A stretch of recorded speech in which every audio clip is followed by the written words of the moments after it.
Lines are one-dimensional, but if you put several lines together in the right way, a second dimension emerges, something more complex than any of the individual lines.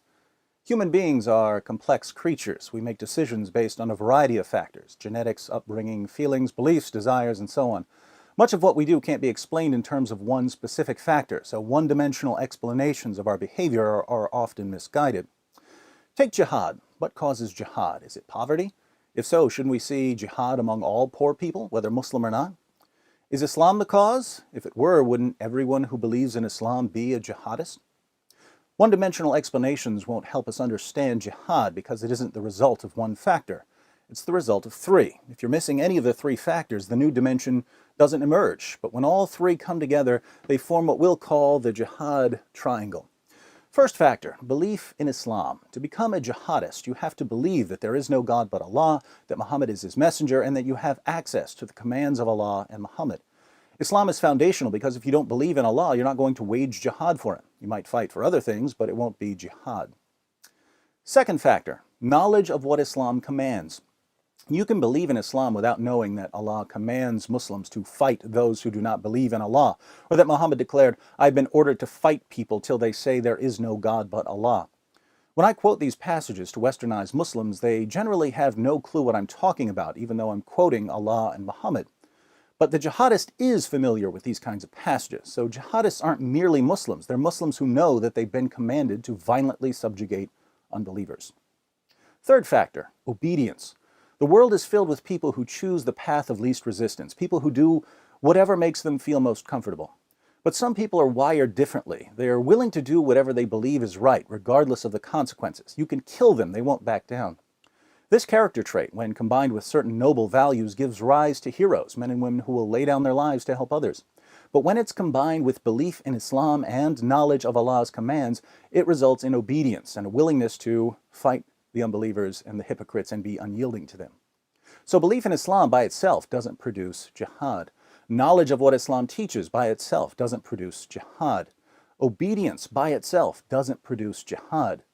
Any two of these factors combined without the third won't produce jihad. You can believe in Islam and be thoroughly willing to obey Allah as long as you don't know that He commands you to wage jihad. You can believe in Islam and know that Allah commands you to wage jihad as long as obeying Allah isn't a priority. You can know what Allah commands and be the sort of person who's willing to lay down his life for what he believes, as long as you don't believe in Islam.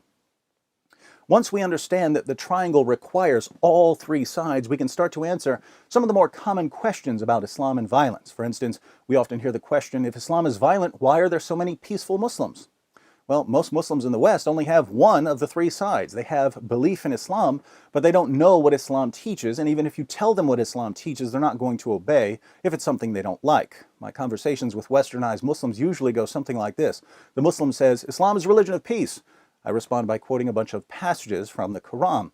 Then the Muslim says, "You're ignoring the context," so I take him through the context. At that point, he calls me an Islamophobe and says there's no point in talking to me.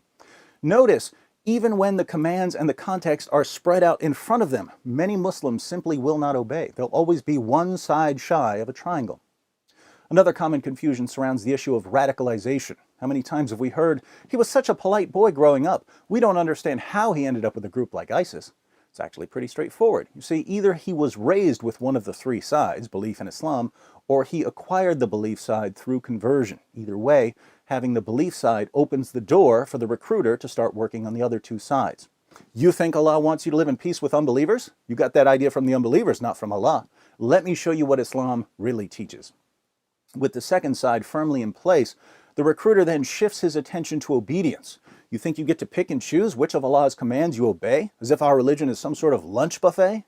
Allah demands complete submission, and if you don't obey, you're not a real Muslim. You're going to hell. There are plenty of young Muslims out there who will resist the recruiter. Nothing will convince them to obey. But some will pack their bags and book the next flight to Turkey, one way. Now, is it just me, or is this really, really simple? What if we discussed that a 5-year-old couldn't understand? And if a 5-year-old can get this, why are politicians and the media so confused by jihad? As it turns out, there's another shape at work among politicians and the media. I call it the octagon of spinelessness.